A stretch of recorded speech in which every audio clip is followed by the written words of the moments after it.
જય શ્રી કૃષ્ણ, સ્વાગત છે તમારું મારા કિચનમાં। તો આજે આપણે બનાવવાના છીએ દૂધી અને બટાકાથી તીકડી ભજીયા।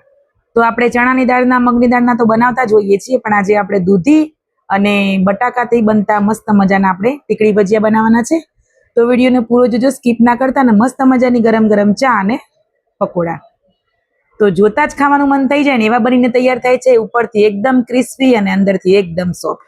તો એના માટે આપણે લેવાના છે 2 મીડિયમ સાઇઝના બટાકા। તો તમે જોઈ શકો છો વિડીયોમાં 2 મીડિયમ સાઇઝના બટાકા લેવાના છે અને અડધો ટુકડો આપણે દૂધી લેવાની છે। બસ 250 ગ્રામ જેવી દૂધી હશે આપણે અહીંયા, પણ અહીંયા તમારે જે પ્રમાણે તમારે બનાવવો હોય એ પ્રમાણે તમે બનાવી શકો છો। તો બટાકાને દૂધીને સરસ આપણે છોલીને રેડી કરવાના છે અને સરસ આપણે સાફ કરી લેવાના છે। અહીંયા તમે જુઓ છોલીને સરસ આપણે રેડી કરી લીધા છે।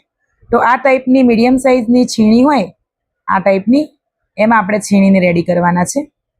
તો આપણે સૌથી પહેલાં દૂધીને છીણી લઈશું અને ખૂબ જ સરસ એવા ટેસ્ટી બનીને તૈયાર થાય છે। અને દૂધી અને બટાકાના એટલે ખૂબ જ હેલ્ધી પણ છે અને બાળકોને કંઈક નવું પણ લાગે છે। તો વરસાદની મસ્ત મજાની આ સિઝનમાં ચોક્કસથી બનાવજો, ખાજો અને એન્જોય કરજો।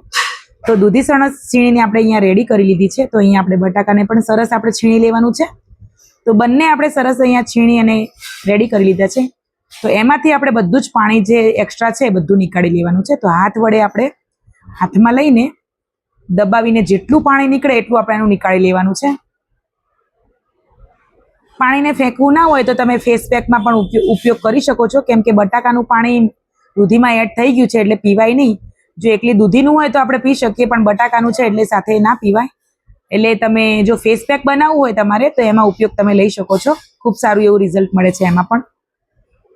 તો એક પછી એક આવી રીતે લાડવા જેવું દબાવીને લઈને આપણે રેડી કરવાનું છે ને આ ટાઈપનું એકદમ ડ્રાય થઈ જાય પછી મિક્સિંગ બાઉલમાં એડ કરીને સરસ આપણે આદુ અને મરચાંની પેસ્ટ એડ કરવાની છે। અહીંયા અડધી ચમચી આપણે કાળા મરીનો પાવડર એડ કરવાનો છે અને 2/3 કપ આપણે અહીંયા ચણાનો લોટ લીધો છે અને સરસ આપણે મિક્સ કરવાનો છે। ખૂબ જ બેઝિક મસાલાથી સરસ એવા આપણા મસ્ત મજાના તીકડી ભજીયા બને છે। એકવાર ચોક્કસથી બનાવજો। તમને એવું લાગતું હશે કે આટલા મસાલાથી શું ટેસ્ટ આવશે, પણ સુપર ટેસ્ટી બનીને તૈયાર થાય છે। જ્યારે તમે બનાવશો ત્યારે ખબર પડશે।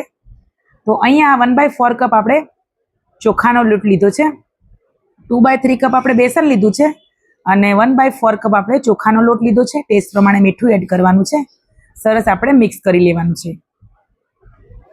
અહીંયા આપણે ઓઇલ પણ ગેસ ઉપર ગરમ કરવા મૂકી દીધું છે, જેથી કરીને આપણો ટાઈમ વેસ્ટ ના થાય। તો અહીંયા આપણું મિક્સિંગ સરસ ભજીયા બનાવવા માટે રેડી થઈ ગયું છે, પકોડા બનાવવા માટે। તો તમે જુઓ આપણે એટલું પાણી નીકાળી દીધું હતું તો પણ બહુ બધું પાણી રિલીઝ થયું છે આપણે। તો હાથ વડે આવી રીતે હાથમાં લઈને આ રીતે ગોળ શેપ બનાવી લેવાનું છે અંગૂઠા વડે। હવે આપણે એમાં આ રીતે એડ કરવાનું છે, ધ્યાન રાખવાનું, ધીરેથી એડ કરવાનું। તો જુઓ એક પછી એક આપણે એકદમ ધ્યાનથી સરસ આ રીતે એડ કરી લેવાના, ખૂબ જ ગોળ બનીને તૈયાર થશે। અને હવે આપણે એની સાઈડ ચેન્જ કરી લઈશું। વિડીયો પસંદ આવે તો ચોક્કસથી વિડીયોને લાઇક કરજો। ચેનલ ઉપર નવા હોય, પહેલી જ વાર વિડીયોને જોતા હોય તો ચેનલને સબસ્ક્રાઈબ કરજો અને શેર પણ કરી દેજો। બાજુમાં આપેલા બેલ આઇકનને પ્રેસ કરજો, જેથી કરીને વિડીયોની નોટિફિકેશન તમને ઝડપથી મળે। હું રોજ એક નવી રેસીપી તમારી સાથે શેર કરું છું। તો જુઓ મસ્ત મજાના ઉપરથી એકદમ ક્રિસ્પી, સોફ્ટ અને ટેસ્ટી પકોડા બનીને તૈયાર થઈ ગયા છે। તો એને આપણે નીકાળી લઈશું। તો બીજા પણ આપણે બનાવીને રેડી કરી લઈશું, સેમ એ જ પ્રોસેસ। તો તમને એવું લાગતું છે કે આ રીતે ફાવશે કે નહીં ફાવે, પણ એકવાર તમે બનાવશો ને ચોક્કસથી ફાવી જશે। તો બીજા પણ સરસ એકદમ લાઇટ બ્રાઉન થઈ ગયા છે, એકદમ ક્રિસ્પી। જુઓ જોતા જ ખાવાનું મન થઈ જાય ને એવા મસ્ત મજાના આપણા તીકડી ભજીયા બનીને તૈયાર થઈ ગયા છે। તો આપણે એને પણ લઈ લઈશું, સર્વિંગ પ્લેટમાં લઈ લીધા છે આપણે, અને સાથે ગરમ ગરમ ચા અને ગરમા ગરમ આપણે તીકડી ભજીયા દૂધી અને બટાકાના તો આપણે તોડીને બતાવીશું। જુઓ એકદમ અંદરથી સોફ્ટ છે અને એકદમ ટેસ્ટી એવા બન્યા છે, અને ગરમ ગરમ ચા સાથે તો મજા જ આવી જાય છે। તો અહીંયા આપણે ચા સાથે એક મસ્ત મજાનું પકોડું આપણે ટેસ્ટ કરીશું। મળીશું એક નવી રેસીપી નેક્સ્ટ વિડીયોમાં। જય શ્રી કૃષ્ણ બધાને।